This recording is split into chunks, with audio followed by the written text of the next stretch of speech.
Welcome to TCTV's television show, Camera Side Chat. For our very first guest, we have an influential and powerful female speaker. Originally from Arlington, she has showed interest in filmmaking as early as in her high school years, with experience in all aspects varying from volunteering as a runner to gaffer and now as an actor. She has all sorts of skills and abilities under her belt. Welcome, Ione. Hi. Hi, Ira. Thank you for having me. Of course. We would love to have a female as powerful and as influential and as passionate as you are in your field. So what was the inspiration or motivation behind you pursuing this profession? I have always loved film. Like, I grew up in front of the television. I grew up watching old films, black and white films. My family made a habit of going to the cinema, like when new films came out. Dad loves action, mom loves action, like I love comedy, horror, like we're just a well-rounded family, so it's always been a part of my innate upbringing. I just love I love that through film you can both escape reality and also like resonate with what's going on, like to find some sort of connection to humanity and answers about whatever might be going on in your life. Always love to just be like, what do I say? Just, I'm curious about everything. So, and very creatively. So like painting and crafting and acting and dancing. I grew up dancing and moving, just like I have a lot of energy. So I'm like a person. And within filmmaking, there's behind the camera, there's in front of the camera, like every single part of it matters. So I'm just like, let me figure out how to do a little bit of everything. So what exactly got you into the film industry? What got me into the film industry was really just feeling a little unsatisfied with the like life path I was on. I grew up with the whole idea of gotta go to school, gotta go to college, and once I'm out of college, I'll have a job. And that wasn't looking like the case as I was looking like to my left and right with my peers who had graduated before me. I mean, my parents didn't have that narrow track. And I studied art history in college, and my routes just really seemed like, okay, you can work at a museum, but I didn't really want to do that. I knew that I was more of a performer and I wanted to be more hands-on. So a high school friend went to NYU Tisch for acting, and so she lived in New York, or still lives in New York, was like, hey, like I know you have an interest in film, you should just like come here. Like if you show up, you can get your foot in the door, get your toes wet by working as a production assistant and really like swim through that. And that's exactly what happened. I kind of just let my guard down and let life happen. To have like credentials under like a piece of paper of credentials under my belt, it's like so much of it is just showing up and being a genuine person who wants to help and who is passionate, and like referrals will come, and through that I really got to have more experience in not just being like a driver on set or just running to pick up crafty or lunch or coffee. I got to have experiences where I was now art directing like photo shoots or like little commercials, working office production, so like doing payroll and just seeing like every little facet of what it takes to make the final product that we see on TV or on the internet or on the big screen. You're into acting, but before you were working behind the camera. Yeah, a lot of my, like my professional start, if you will, was definitely behind the camera. Yeah, but still you have the skills and you have the ability to learn all of that. It's like you're like the jack of all trades, but in this case I'm the Jane of all lanes. Exactly. Yeah. So right now you're into acting. I would like to ask, like, what are the misconceptions of women in the film industry, and how do you go about and proving otherwise? I think misconceptions, like we have just grown, like we're in a society where like women gender roles are still so, I mean, barriers are being broken every day, but there's still such a conversation around like women can't do this, Right. but this is a man's job. And I think that like being in front of the camera now, like I don't have roles that are like, oh, this is like for a female. It's like this is how we would cast a person. Like it can go either way. It's like gender fluid. Just a human being. Yeah, just a human being. Like what is on your mind? Like what are you facing? What are the day-to-day things that you're going through? So when I'm in front of the camera, I'm just thinking about like how would any person move in this situation? Like what are the conversations that we would be having? I don't really have to think about like, oh, like what am I going to do in the kitchen now? Or like, what outfit am I supposed to wear? Like, I wear a lot of androgynous things, so I'd like to not be cast in like something that's super stereotypical. Right. But it is also amazing to be a female because, and in this time where conversations can be bigger and broader and a little more like risque, if you will, how they used to be, is like, I also have a voice to talk about like my menstrual cycle and like things that only women go through, or being stereotyped as a woman and being catcalled, or like the things that are really stuff that women deal with that a guy would never understand. Yeah. So it's nice to have the platform to speak on what a woman's experience actually is. All right, so getting to where you are now, can I ask, like, how did you get there and what obstacles did you have to go through in order to be where you are now? To get there, okay, so like I said, I just like went to New York. Like after college, after leaving school, which I did in my senior year, I made it all the way to my senior year of so you undergrad. didn't graduate? I did not graduate. Oh, I went to wow. VCU for art history. Great school, loved it. They have an amazing program.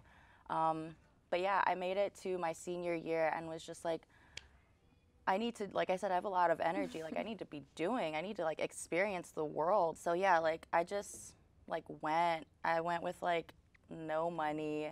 I'm grateful to have family to like kind of help when I need that. But I was ready to just take the risks and struggle.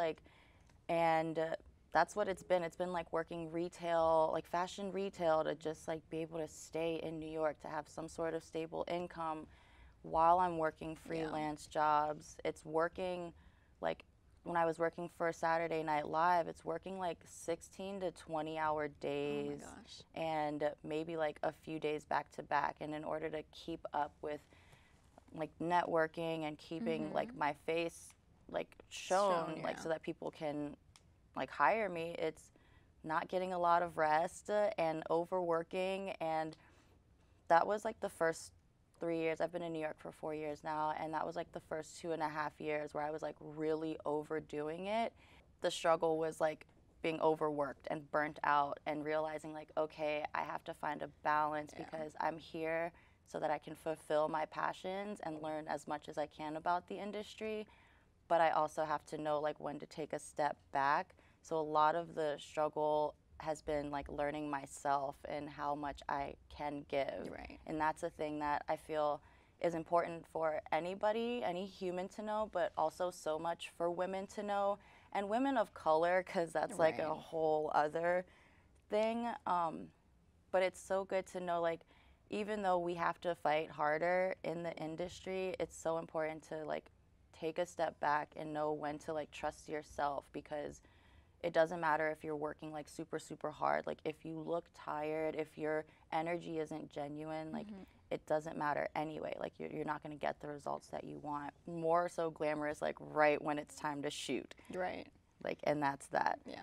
And even that is like, okay, I have to make sure. Like right now I'm super nervous, so you probably can't tell. That's why I'm wearing a black jacket, because I'm sweating under here. But yeah, like if I had like a ton of makeup on right now, I'd be like sweating, and they'd have to stop filming to like take care of that or fix your hair. Or I'm somebody who's incredibly big on continuity. So like even when I'm acting or when I'm just helping out on set, I'm like, wait, we have to make sure that's right.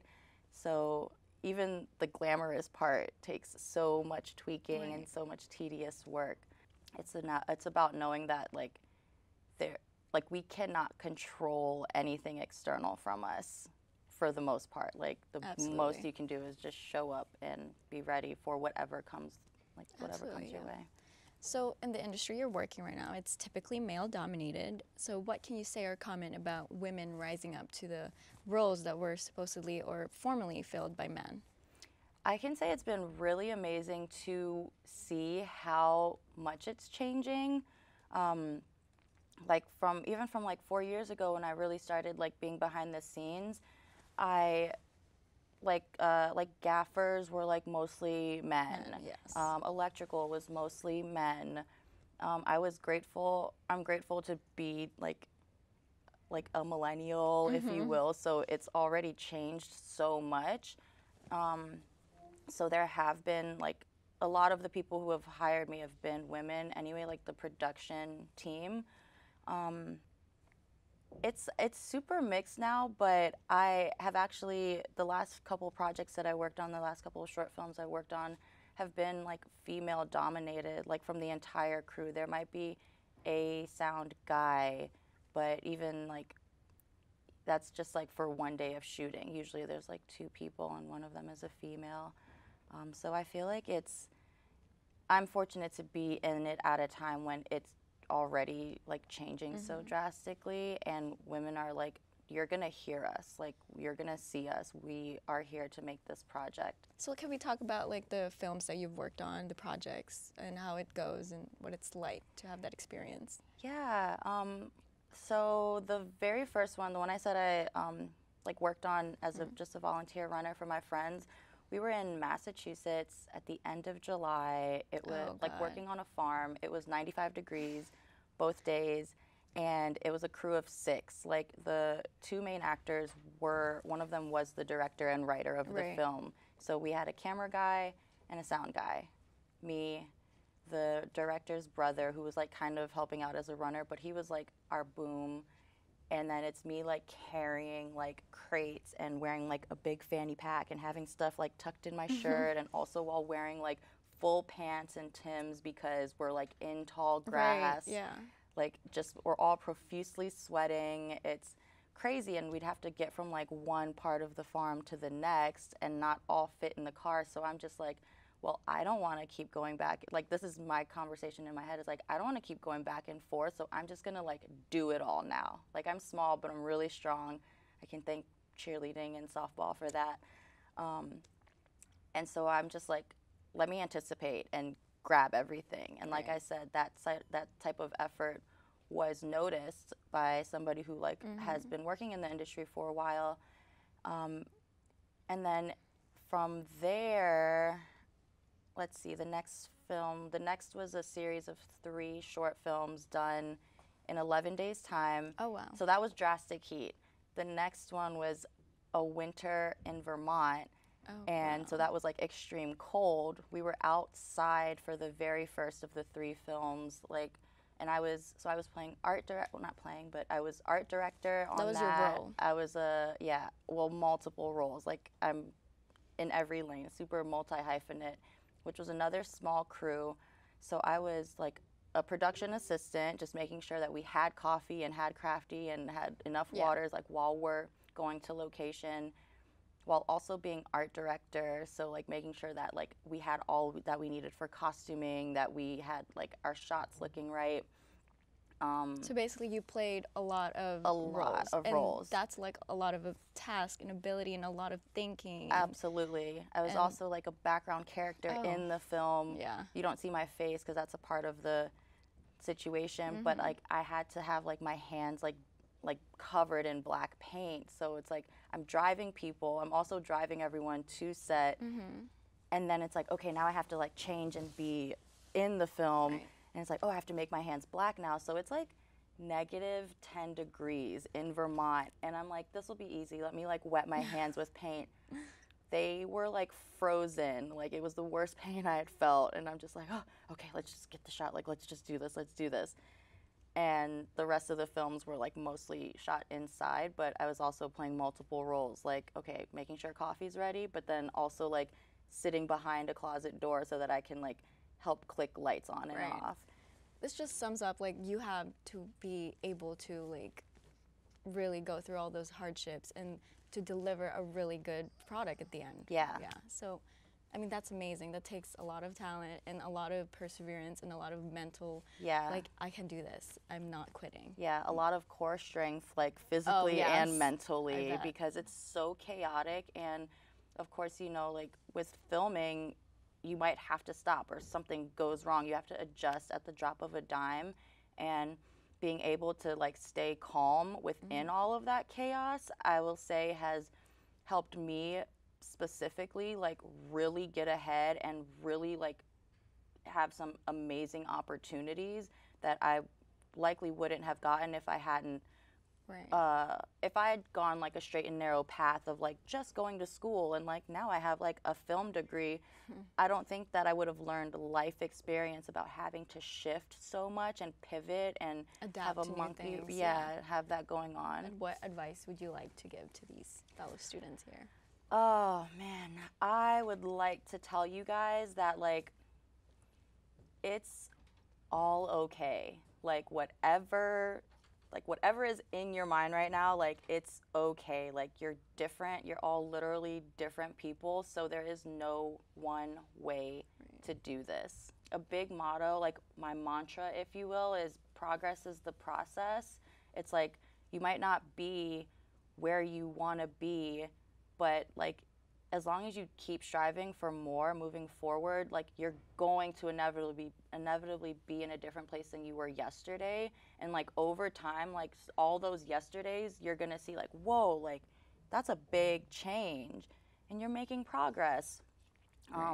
That's like really something that like I tell myself that just gets me going because it's not one size fits all. Like my friends, I have friends who are doing really cool things and I have friends who like are not like tapping into their passions enough. So it's like, okay, I did this. I believe in myself. It's going to be crazy. Like, and what's better is that like knowing that crazy things are going to happen and that struggles are going to happen, like make it easier to get through the day. It's like, it's going to happen anyway. There are going to be problems. Like, okay, I'll just show up and do the best I can do. Trusting in yourself. Yeah, trust in yourself.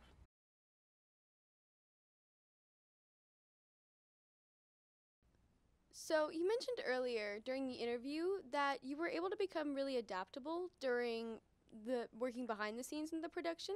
What steps did you take to become more adaptable and more flexible in working with the film industry and kind of almost bending over backwards to meet the requirements that were expected of you to be a good at your job? I would say, I am saying that I like read the room.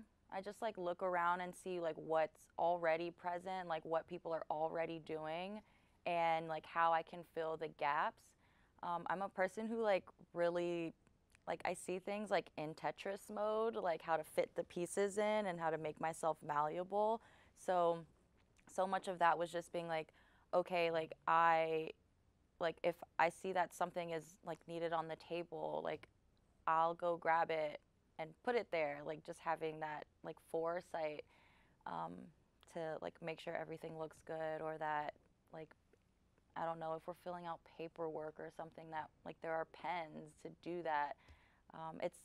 It's interesting. It's like surprising actually to know that sometimes like there isn't like a first aid kit on set or something, but that seems like common sense. Like anything could happen. Get a first aid kit. Make sure there's water available. Like I think that's so much of it is just like having common sense and seeing like what that means in different atmospheres, because common sense isn't so common. Yeah, I really just try to like fill gaps, like depending on who I'm around and like what is necessary.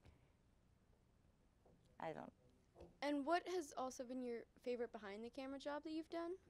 My favorite behind the camera job has been art directing. Like I'm super into aesthetics and like making something read, like the inanimate objects read to like convey what the narrative is.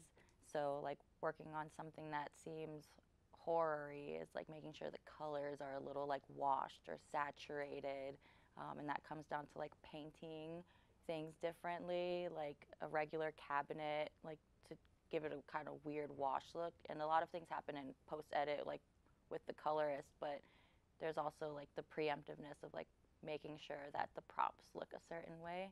So I love like set, I love like interior design and stuff. So being able to do that on a different platform like in film is really fun.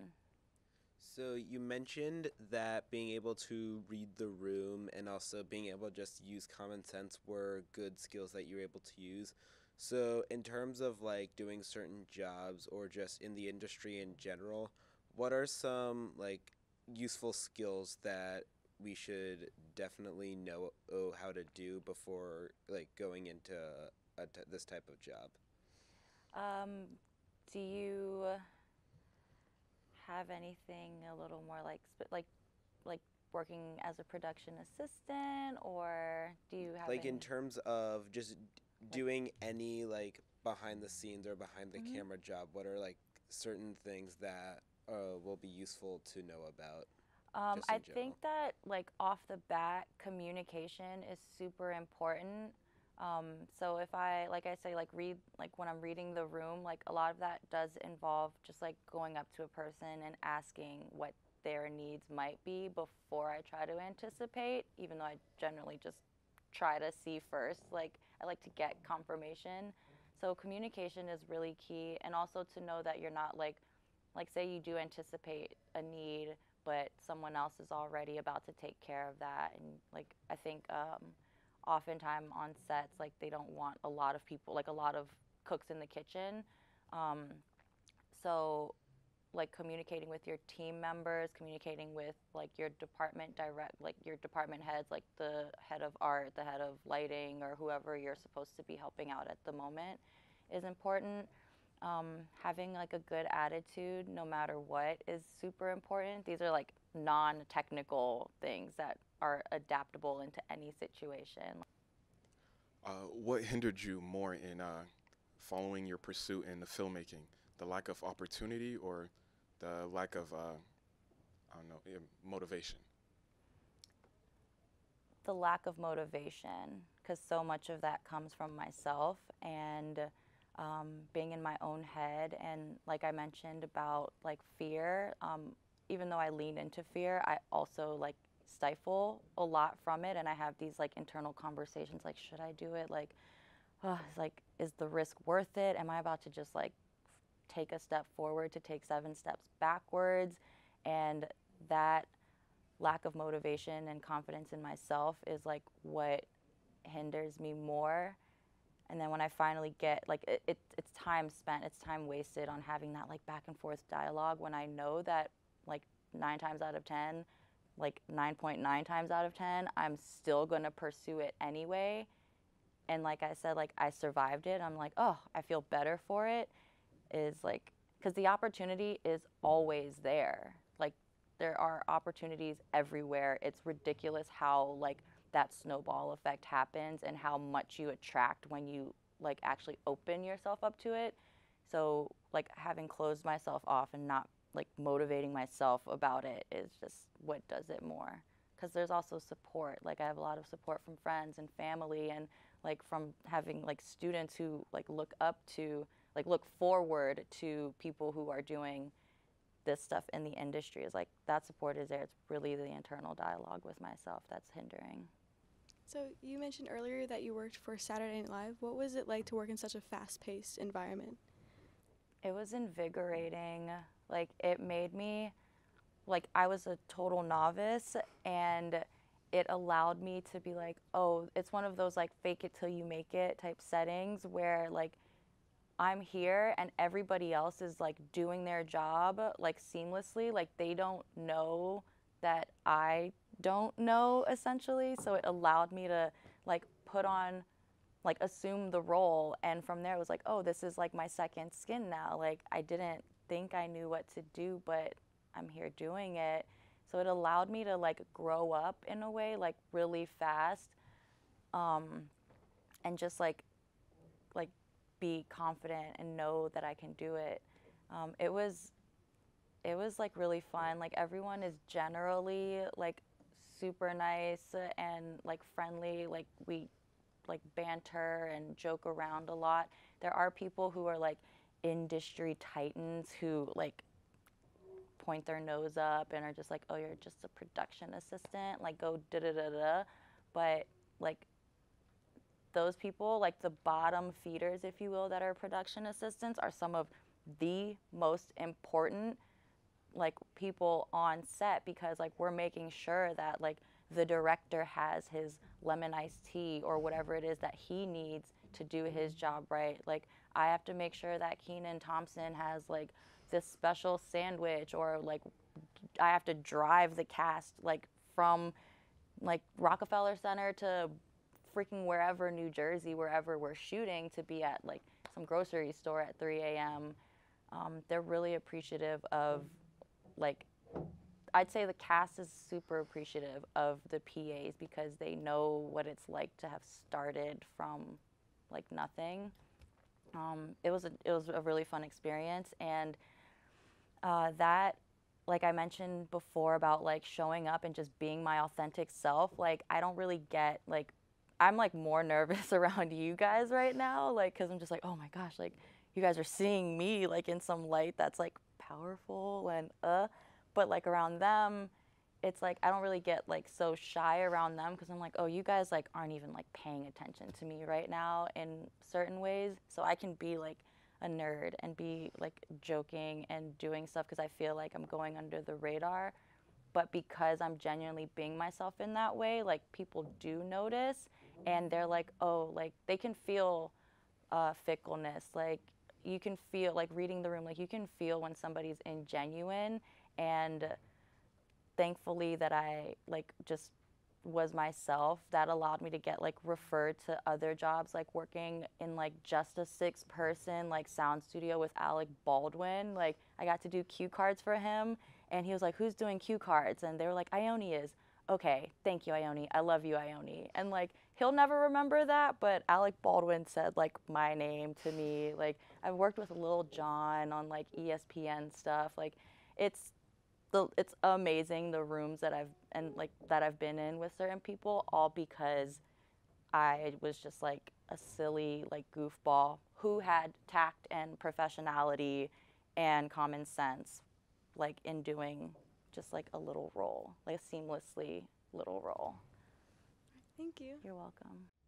Thank you so much for being here, Ione. You have inspired not just me, but everyone here in this room. Thank you, and you guys are so very welcome. Like, I legitimately do this because I want to share with the world and like motivate and inspire and like be a positive force in an industry that can be so like complicating.